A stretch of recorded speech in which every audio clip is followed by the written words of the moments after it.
Hey, what's up, everyone? It's HBCU Game Day. I'm Tolly. I know I've been away for a while. We've had a lot of things happening here in the studio, a lot of construction and just things that would bore you to death. We don't want to talk about that. We want to talk about SWAC football, which is crazy right now. We got people flipping. We got people coming from the SEC to the SWAC, getting in the SWAC. Moving schools really quick, there's a lot going on, but let's focus right now on JSU, Jackson State University, because we got our man Neely, Uncle Neely from Thee Pregame Show. Brother, you are settled in. January is here. Football players back on campus. They started working out this week. It really feels like, Neely, the season never ended. Like it was a small Christmas break and we're right back at it. It really does feel that way, particularly coming off of 2021, where we had 2 seasons in 1 calendar year. And we're now into the next calendar year, which will be Coach Prime's really true first off season with this team. And the football players are back on campus for Christmas break and already working out with Coach CJ, the strength and conditioning coach. So we're back at it, Tyler. There really is no off season in college football. It's almost like professional baseball now. It's year round. For sure. For sure. All right, there's a lot that has happened in the month of January. Let's start. Where do we start? Let's start with the offensive coordinator. There's a brand new sheriff in town with the offense. That was a terrible cliche. That was just so bad. What do you know about the new offensive coordinator at Jackson State? Still probably unpacking his suitcases as we speak. Well, he's here and has hit the ground running. He's in Jackson. By way of Nevada.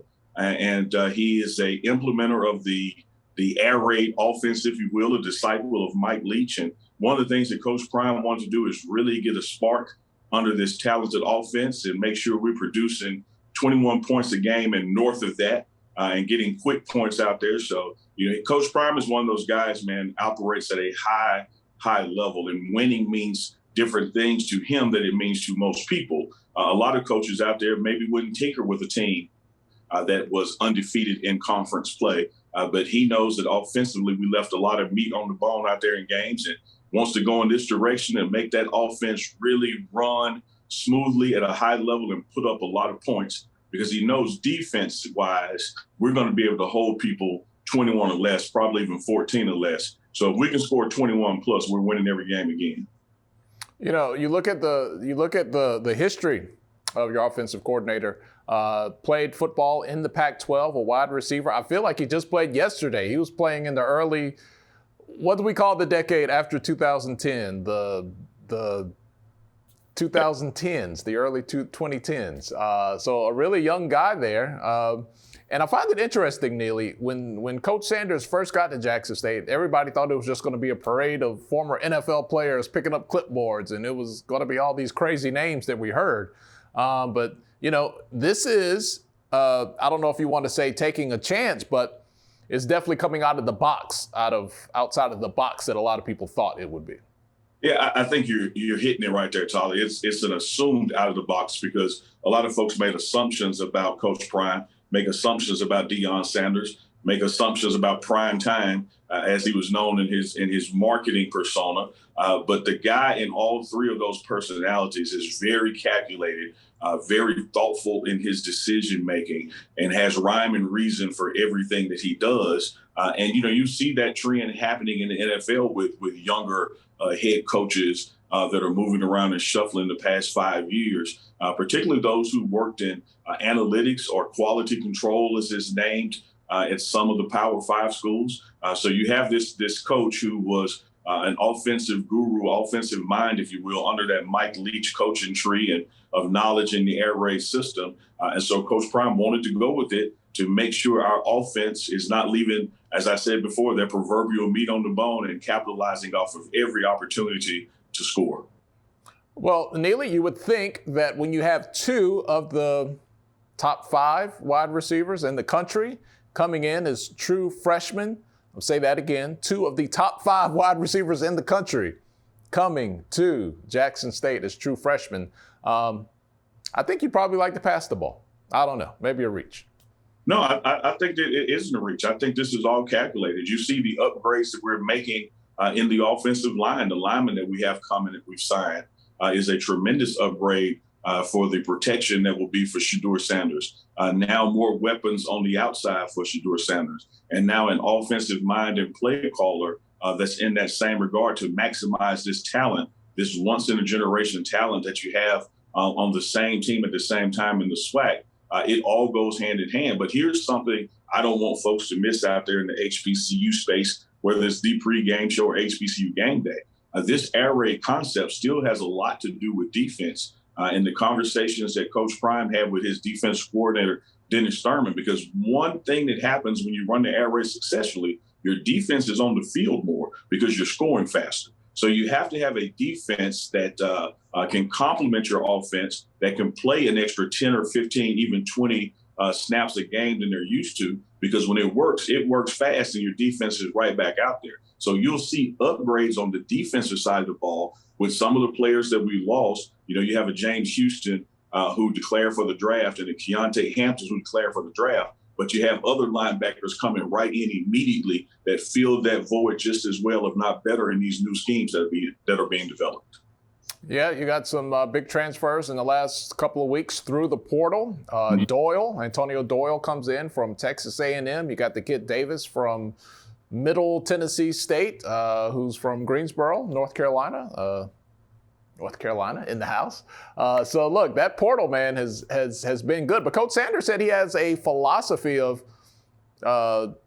freshman transfers. Like he's just not grabbing what's ever in the air. Like there's kind of a method to, I don't want to call it madness, but there's a method to it all. Well, there's a fine line between madness and genius. So we can go with madness as it relates to Coach Prime, but that needle is more toward genius than anything. And there truly is a method to it. This team is very balanced. You look at a Cameron Selman, who was a safety freshman, true freshman out of high school last year, and the noise that he made on this team and was snubbed for SWAC honors in a lot of our minds, including he is going to be coming back with a chip on his shoulder. So you have freshmen out there that you got out of high school. You got guys that you're developing that are already on the roster. You got people coming in the transfer portal, and that thing swings all the way through the spring and summer. You look at, just mentioned James Houston earlier. He wasn't here last year for spring ball. He got here for what was in the fall. So this thing that we're building is not over. The new wave of college football is much like NFL free agency. It is a constant thing that you have to monitor to not only attract guys into your program, but you got to keep what you got because that door swings both ways. Yeah, look, our biggest story this week at HBCUGameDay.com, which I'm very grateful for. Hate that you lost one, Neely, but over 100,000 views. I can't even remember the kid's name now. Transferred, I think, went right back to where he came from. So it is sometimes a revolving door there. Yeah, once the Tiger, always the Tiger. If you come to Jackson State, you've been at Jackson State. So we wish people well that leave and hope that it all works out for us.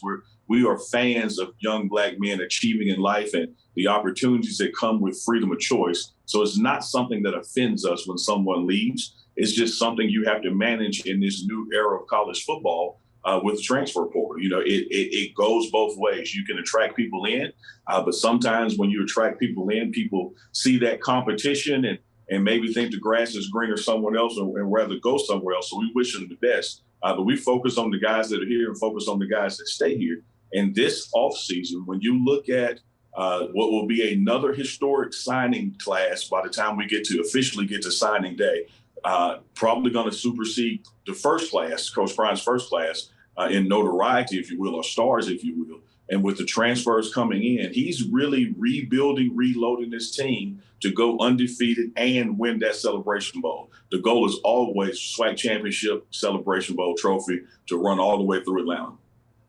And let me be clear, I did not mean any shade or disrespect to the young man. It is literally so crazy now in recruiting. I cannot remember all these names. I can't do it. And I don't want to sit here and do a video with my phone in my hand. Like, hold on, Neely, that was everybody who watches us know you're a straight shooter and above board guy. No one's going to take that shade. Oh, no. You should read the comments, Neely. Especially when you're on, Neely. You really should. You should really read those. I mean, take your time. Just scroll down while we talk and see what people have to say. All right, you talked to Coach Sanders, aka Cody. Is he still using the Cody moniker? And he's Cody till they give it out again. He's Cody. I got him stored in my phone now as Cody Prime, and I use that old draft picture with him on the phone with the curl that looked wet, but we all know it was dry. That's his testimony, so we go with it. Cody Prime and I talked, and his spirits are high. He is looking forward to get back to Jackson. He is resting and recuperating as best Cody Prime can, because he's on the move still, filming commercials and doing deals on behalf of this university and this program. But he is out of the state right now and in good spirits, man, and really looking forward to getting back here with the team, and has been witnessing what they've been doing strength and conditioning wise, and has been playing, of course, a major role in who we sign and who we go after. So he's fully engaged, although he's not right here in Jackson. Well, that sounds good. I know it was a rough year for him last year, so glad to hear that his spirits are up. We kind of see him on Instagram working out and keeping that sense of humor and personality. So that's good to hear from you, having a direct contact with him there. Yeah. And that's signs that you really know he's turned around, man. His personality and sense of humor, in mid-January compared to, say, mid-October is a 180. So, still in the mode to receive prayers, and we're still encouraging him. But he is on that road to recovery, man, and he will be on that sideline this summer and this fall, and more than likely without a scooter running up and down if he takes care of himself like he's doing. So that's the plan. All right, man. That's good to hear. February 2nd, is that our next signing day? Talking to Uncle Neely here from the pregame show. Do you expect more fireworks on February 2nd? I do. We're not done. We're still having conversations. Some folks have been in recently to finish up those official visits. So we know that we're going to unwrap a few more Christmas gifts all the way through January until signing day. So there'll be some more announcements that you can get from the pregame show, and of course HBCU Game Day, as well as GoJSUTigers.com, the school's official site. But we are anticipating not only some more to come, but some more noisemakers. Going to be some more big splashes. All right, that sounds good. I see you just working the school account in there. Neely is just a salesman. Look at Uncle Neely. Do you have an NIL deal, Neely? I do. Your beard? Do you got a deal? NIL deal. I talked to Coach Prime about getting Gillette to hook me up. If they talk right, David, maybe doing for a Super Bowl ad. But so far, I'm just letting it grow out. You and Chuck, tried it, but I think y'all gave up on it. I shaved especially for you, Neely. I was looking kind of rough about 30 minutes ago. I wouldn't complain if I had some Gillettes pop up in the mail. I wouldn't be mad at all. I would not complain about that. If they break me off because I won't use them, I'll just forward my package to you. It's very obvious. Yours, you would have to start with scissors or a bushwhacker or a weed eater or something before you got down to Gillette. Do you expect, what are you excited to see about spring ball with all the additions and the new wrinkles and the implementations? What are some things you're really, I feel like if I was there, I'd be watching the offensive line to see if I could tell a notable difference from the previous season. What's something you think you'll be watching? I'm going to be watching all of it, Tyler, because, again, this is truly our first off season.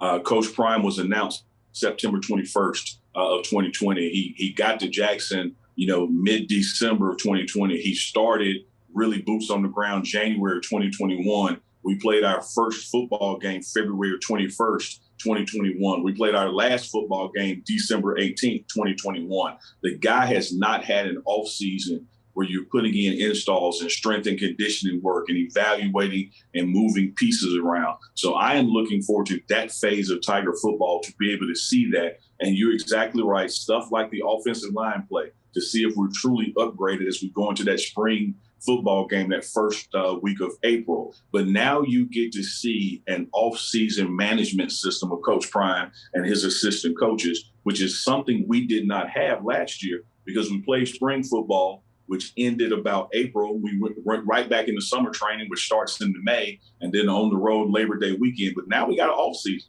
Now we get to build a team And just like Coach Prime said last spring, you better get me now because you won't get me in the fall. I would hate to see what this guy can put together when he's got a full 6 months before his next game to do it. And to give him credit here, coming out of the spring into the fall, a lot of that was just weeding out kids that weren't going to be in the program in the fall anyway, right? Well, he'll tell you that the spring season was a blessing, that it allowed him and his assistant coaches to see what they had in the JSU locker room and what they needed to add. And one of the things Dennis Thurman points out that he liked the exterior part of it. He got to go against teams and see what he needed defensively to beat those teams that he would be facing again in a matter of months. So whereas the spring took away some opportunities, it provided some great momentum and learning curve for this coaching staff to know exactly what we were working with and how to build with what we had and add to it. And I think that's what you're seeing with this 2022 signing class.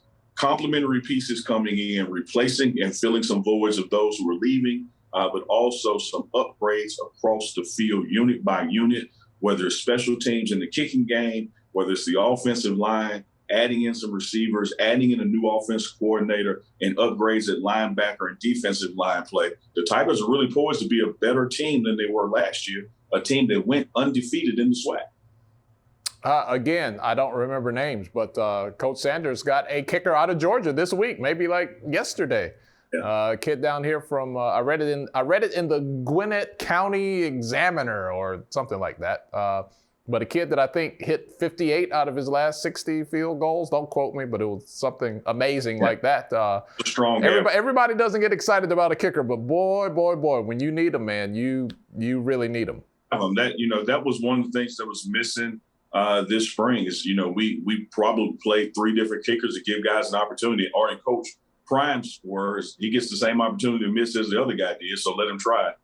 So we're going to be focused on the special teams this spring with working out and who comes in here because it is needed, whether you're kicking off to control field advantage one way or the other, or you need that extra 3 points to change the math instead of going for a long 4th down. It's a vital part of the game, and Coach Prime is focused on it because he is a special teams guy. Don't forget what he was doing on those punt returns. So he knows how important that is to winning a football game. Hunter and Coleman, do you have any idea? Will they be early on campus, graduate high school, early get there? Do you have any knowledge of that at all?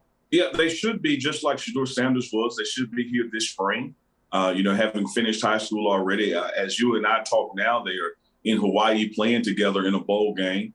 So shortly after that, man, those guys should be on campus and here immersed in Jackson State life and environment and playing, getting ready to play some spring ball.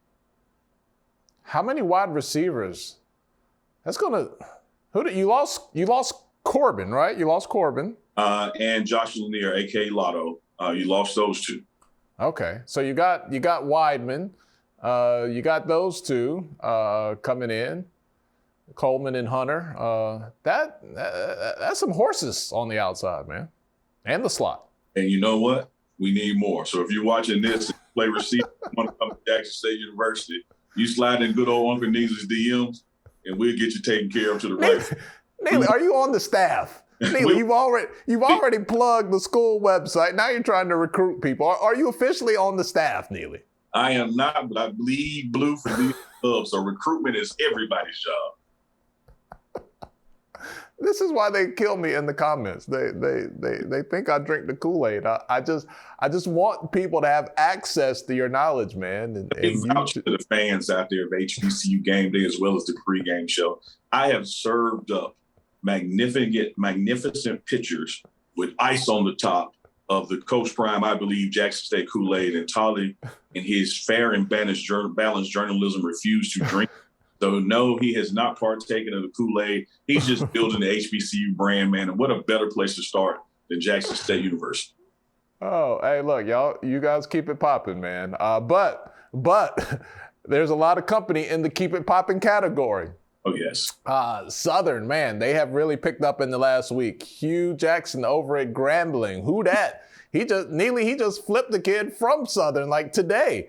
The recruiting traffic wars, whatever you want to call it, in the SWAC, I haven't been around the SWAC all my life. I grew up in the CIAA, so I'll put that out there. But in the last decade that I've kind of been keeping up with it, man, I've never seen it like this, which as a person who doesn't have a dog in the fight because I didn't graduate from a SWAC school or attend one, it is fun to watch everything that's been happening this fall, winter.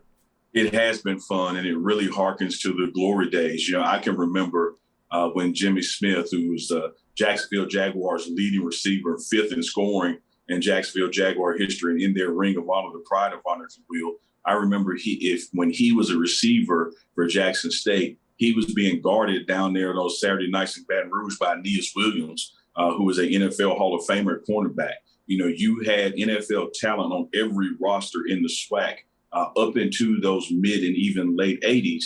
And one of the things that Coach Prime just preached that our fan base, frankly, didn't want to hear at the time because we want everybody. We wanted to be one to top. He made it clear that this is not just about us, that we have to build this thing in such a way that young athletes consider and also attend HBCUs like they used to, and they all can't come to Jackson State. And one thing that you've seen since he's been to Jackson State, you see a Eddie George land at Tennessee State. You see a Hugh Jackson land in Grambling. You see us get a Shadur Sanders or a Travis Hunter. And you see these other schools getting 3, 4, and 5 stars now. And this is something that would not have been considered 2 or 3 years ago. But just in a short 18-month time, a rising tide is lifting all boats. There's going to be parity on these teams. We're focused on getting better at Jackson State because we know the other teams are getting better. There's a target on our back that we just can't sit back and relax. So the plan is working. You have recruits that are unheard of, even going to smaller schools such as Mississippi Valley. And I would tell you, Tolly, that if not for the record that Coach Prime put up this year, Vincent Dancing Valley probably would have been Coach of the Year, because you're seeing an improvement in coaching across the board, an improvement in recruiting across the board. And it's something that started here with the arrival of Coach Prime and him saying, no, we're all in this together. Everybody has to go after these better kids, and everybody has to get them. He did the same thing with his camp. He hosted a camp here in Jackson. He invited other SWAC coaches, and as he says, come shoot your shot, holler at them, sign who you can sign. Yeah, I say the same thing about Black-owned media. Like, people think even though we're competing for the same audience in many respects, like, I want all the Black-owned media to do well because it makes the industry look better. It brings in more money for everyone. Like, I don't think it would be a good deal if HBCU Game Day was great and everybody else stunk. And because as an outside evaluator, you would be like, well, that's not a good business to be in. Everybody over there stinks. You're spot on. I mean, man, it's the reason the truckers have an association. It's the reason the milkers have an association. The restaurants have an association, even the Mexican restaurants or the hamburger restaurants. People understand that if we can get people focused on this industry, it benefits everybody in the industry. It's a tenet of capitalism, and it applies to college athletics, which is a business, like it or not. It applies to HBCU space. It applies to the SWAC, that if we can compete on Saturdays, and of course, Jackson State wants to win every Saturday and then some, but we also have to appreciate that it's not just about us. So with all due respect to what Hugh Jackson is doing in Grambling, wishing him the best, because we wanted it to be the best competition that can be on the field with Jackson State prevailing as a fan, but it makes no sense for us to try to put guys in the NFL and make them become professionals in their lives, but they're not competing against the same level of talent out there. So it is bigger than just Jackson State. Yeah, look, I want that thing to be so hot that Hugh Jackson, Eddie George, Deion Sanders, Coach Dancy, you name it, that they say to themselves, why would I want to go anywhere else? The competition here is where it's at. We're doing it at the highest levels. We don't want this to be, a stepping stone conference. Not to say that I thought that or suggested that, but just for conversation and the point here, we want this to be the highest level competition, at the FCS level. And maybe if we can, like you guys almost did, knock off some of those FBS schools from time to time as well. Yeah, that's the game plan, man. That is the blueprint. We're just 18 months into it. No one is changing course or changing their mind. There's been some not obstacles. We call them opportunities, some opportunities for areas of improvement we got to work on, because as Coach Prime said when he got here, the spotlight is going to show our greatness, but it's also going to show our warts. So we've got to get into wart removal business in this space, whether it is Black college athletics or even Black college media, such as the pregame show and HBCU Game Day. We all are in this together. We all got to do better. And as much as we compete, it is not really a competition. It is raising the bar, leveling the playing field for everybody in this space. Absolutely. Well said. That's why I enjoy talking to you, man. Even when you bring the even when I say, let's just have some water, you still bring the Kool-Aid, but I can appreciate you. And hopefully you guys appreciate the time we spend with Uncle Neely from Thee Pregame Show. Before we get out of here, you guys don't just cover football there at Jackson State. You've been on the basketball trail. The guys have kind of picked it up here. And of course, the ladies are doing what they always do. Well, ladies first, we'll start with them. Tamika Reed, two-time SWAC championship head coach of the Lady Tigers, right now undefeated in SWAC play. So she has that team rolling. And interestingly enough, as you and I have been discussing basketball, men's basketball, when you say that they now have it rolling, it has a lot to do with a JSU receiver, Mal Weidman, who is now playing basketball. He missed the first 3 games getting acclimated. They lost those. Came in game 4, we lost by 1 point, and then we went on to won the next 2 with him scoring in double digits. He is high flying, man, catching alley-oops, throwing alley-oops. It is exciting to see him play, and he's been just a spark to complement J Mack, who's the defensive player of the year preseason. So it's a great thing to watch, man, to see a guy, two-sport athlete out there who was skying over people, as Randy Moss would say, you got mossed on Saturdays in the fall, and now he's on the basketball court on Mondays and Saturday afternoons doing it for the Tigers in hoops. So if you get a chance to see him play, man, check it out. Yeah, we have some highlights of the game over the weekend against Prairie View. You could find that. We didn't have highlights of the Texas Southern game, but Jackson State won that game as well. So basketball trending in the right direction. All right, Uncle Neely, man, we appreciate it. I guess the next time we chat, if we don't before then, definitely February 2nd, we'll be Zooming. I feel like, according to what you have said, there'll be a few things to discuss. And, I haven't led you astray yet. There have been some times where I gave you a little preemptive info and you didn't believe it because you didn't want the Kool-Aid. So when you told me about Coleman. You said just be ready. You said do your research, look them up. You can even go ahead and write the article and be ready to hit send. And you can go and check our article, the time that he announced on the All-American game and when our article posted. It was like that because we were ready. Yeah. I don't know how you know these things, man, but I'm glad that you do. Yeah, but while we were watching that game on TV in separate spaces, you were saying, Neely, are you sure? What do you think? I don't know. Are you sure? It was not reported anywhere. Nowhere did Coleman say, yeah, maybe JSU. It was Oregon. It was, what were the other schools? I remember Oregon. There was like 3 other schools, all Power 5 schools.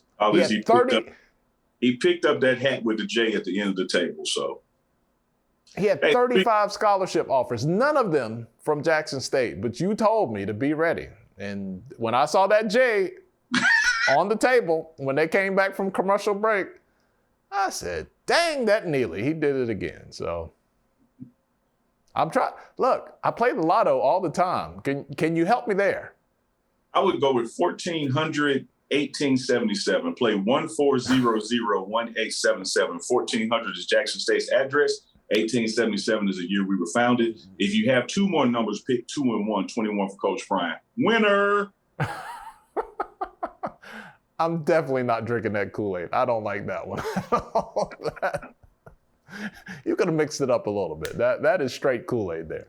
All right, off the rails, which is usually means it's time to wrap it up. All right, Uncle Neely, appreciate you, brother. We'll talk to you soon. All the best to you and Chuck. Make sure you check those guys out on social media. The E Pregame Show. He's in Jackson. I'm in Atlanta. You are where you are, and we'll talk to you later. Thanks for hanging out with us here at HBCU Game Day.